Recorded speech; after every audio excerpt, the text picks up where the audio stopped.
peux pas parler.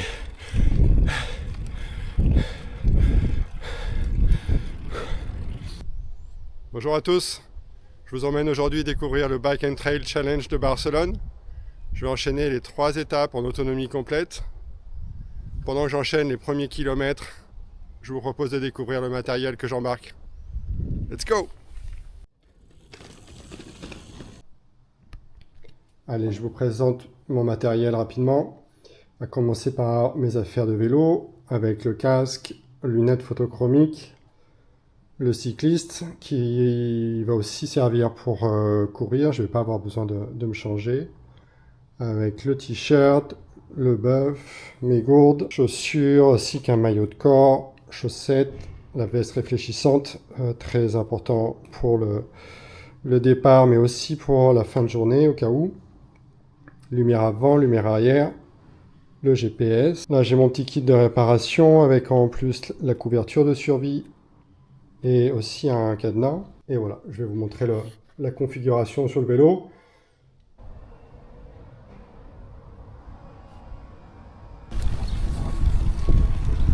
Je vous retrouve au kilomètre 30 après une petite pause café. C'est une reconnaissance, hein, c'est pas une course aujourd'hui, donc je prends le temps.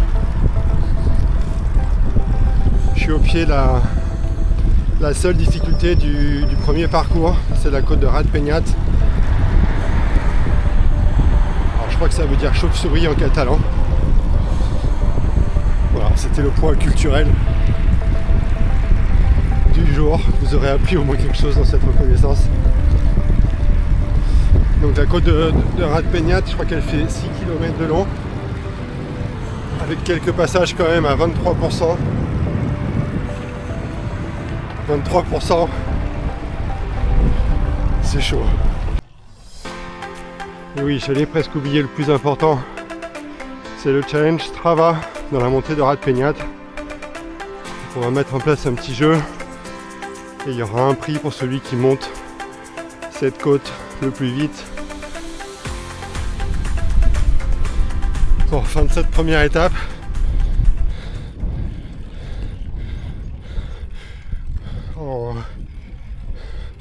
En 2 heures. Alors faut clairement pas sous-estimer ces 6 km. Mais bon, au moins ça permet de faire un bon échauffement. C'est ici que sera le lieu de transition avec les volontaires. Le rack à vélo, de l'eau, de l'isotonique et une belle vue.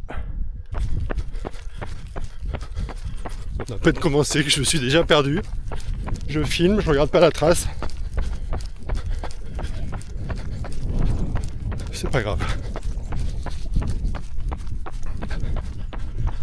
Donc je fais cette reconnaissance dans le cadre d'un bloc d'entraînement. J'ai une course à Mountain dans 15 jours, 3 semaines de 70 km et 4000 mètres de dénivelé positif. Donc ça rentre complètement dans un bloc d'entraînement pour moi. Après bien évidemment le Bike and Trail Challenge peut tout à fait être un objectif en soi et le préparer à fond avec la phase d'affûtage qui va bien, comme un passage vers un ultra vélo ou ultra trail.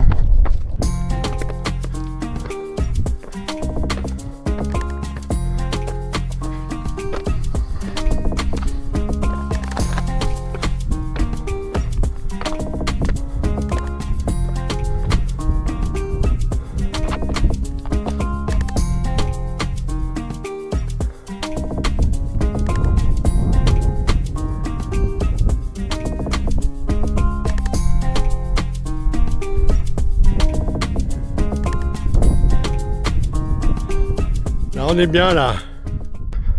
Alors on me dit dans l'oreillette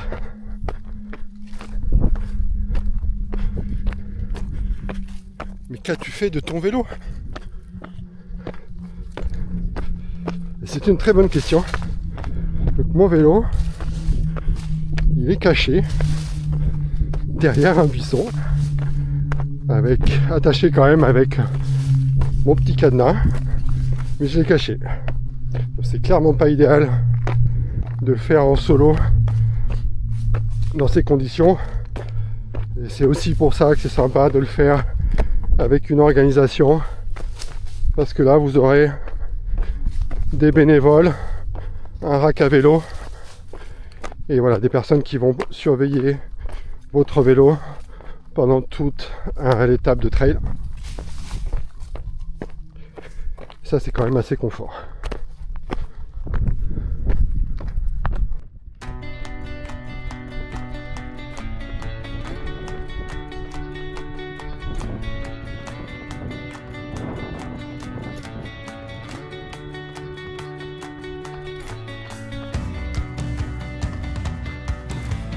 Je vous retrouve au kilomètre 10. Là on enchaîne vraiment une portion roulante, parfois un peu bétonnée comme ici. En gros sur la première partie il y a surtout kilomètres 2 et 3 qui sont assez techniques et qui demandent de marcher. Après il y a une longue section roulante, un peu de up and down, et c'est globalement roulant. Allez, je vous montre cette séquence là. Nous on part à gauche. Sur la droite il y a un restaurant. Si jamais vous êtes à court d'eau, vous faites 100 mètres à droite et il y a un petit resto. El Parador. Kilomètre 16. Je vous montre un petit peu la dernière partie du trail. On descend là juste par la route. Et on descend le petit chemin en bas là. Jusqu'à la petite maison. Et après on passe dans le canyon. Et on remonte tout là-haut à récupérer le vélo.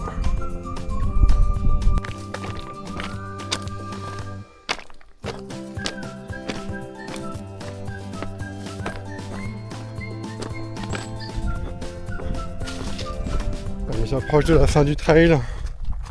Il reste un petit peu moins d'1 kilomètre. 2h45.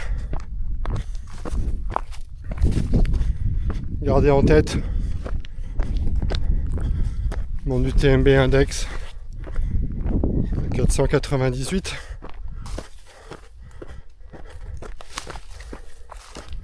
Je pense qu'il y en a qui peuvent facilement le faire en moins de 2 heures. Et d'autres qui mettront peut-être 4 heures.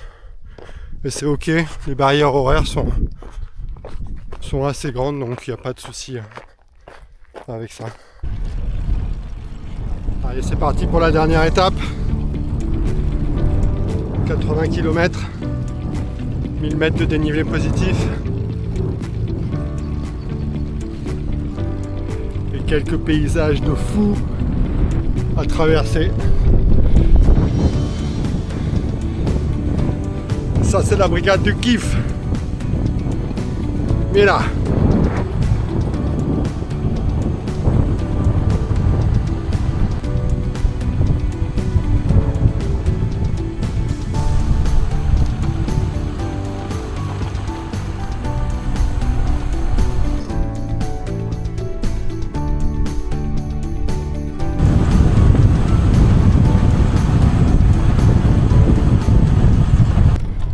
Je vous retrouve à quelques centaines de mètres de la ligne d'arrivée.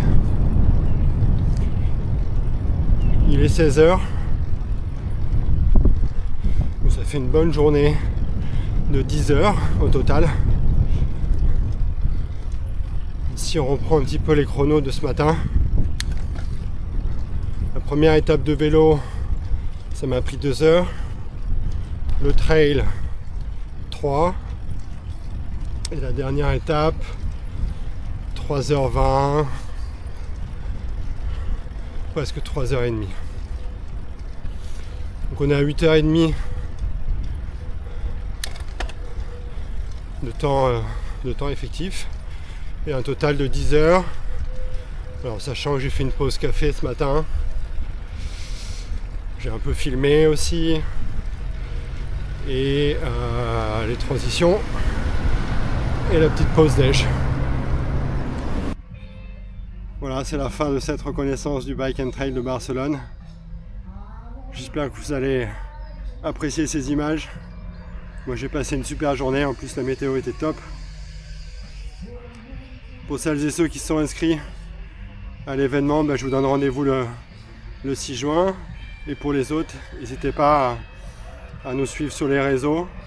Et rendez-vous mi-septembre pour vous annoncer le programme de la saison 2027. Ciao!